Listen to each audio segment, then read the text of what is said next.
9R1, série 3. Première question. 13 moins, entre parenthèses, 7 moins 4. Donc là, évidemment, priorité aux parenthèses. On va donc obtenir 13 moins le résultat de 7 moins 4, c'est-à-dire 3, ce qui va nous donner 10.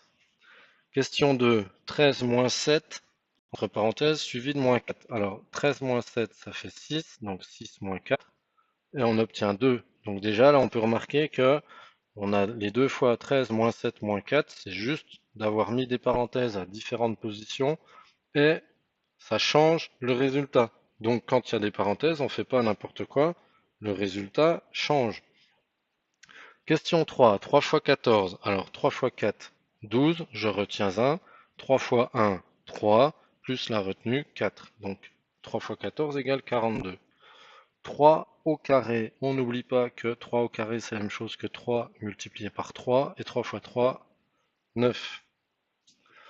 4 fois 7 fois 5, là on n'a que des multiplications, donc on peut les grouper comme ça nous arrange, et moi ici, ce qui m'arrange c'est 4 fois 5 parce que ça fait 20, donc je me retrouve avec 20 fois 7, 2 fois 7, 14, avec le 0, on obtient 140. Question 6. Classe cette série de nombres dans l'ordre croissant. L'ordre croissant, ça veut dire du plus petit au plus grand, comme la croissance. Et donc, pour comparer, en premier, on va regarder la partie entière. Donc déjà, on sait qu'on va commencer par les nombres qui débutent par 14. Voilà, donc ça sera forcément ceux-ci qui seront tous plus petits que les deux derniers qui commencent par 15. Donc ça, c'est un premier tri. N'hésitez pas à utiliser des couleurs pour rendre la chose plus claire puis éviter de faire des erreurs.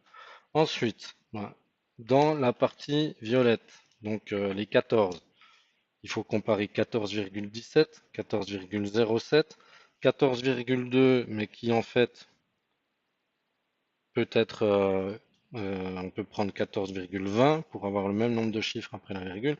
Et là, pareil. Comme ça, on peut comparer directement 17 centièmes, 7 centièmes, 20 centièmes, 40 centièmes. Et donc, du coup, si je remets ça dans l'ordre, ça me fait 14,07 qui est plus petit. Et je trace au fur et à mesure, ça m'évite. Ben déjà, ça dégage un petit peu le paysage, hein, ça évite d'en avoir toujours plein, de reprendre deux fois le même ou d'en oublier. Il y a les deux possibilités.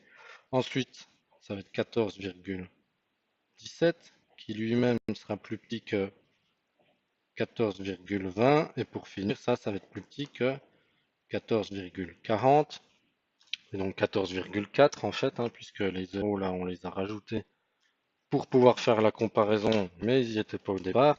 Et ensuite, on va devoir comparer 15,15 et 15,5, mais il faut surtout pas comparer 15 et 5, il faut comparer 15 et 50 centièmes. Donc, le suivant, ça sera 15,15, je trace, et lui-même sera plus petit que 15,5 ou 15,50, puisqu'on a rajouté un zéro.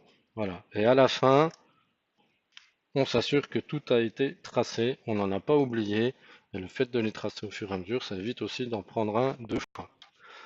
Et question 7, écrit 725 en chiffres, donc comme ça se prononce, 700, donc chiffre des centaines c'est le 7, et puis 25, donc 725.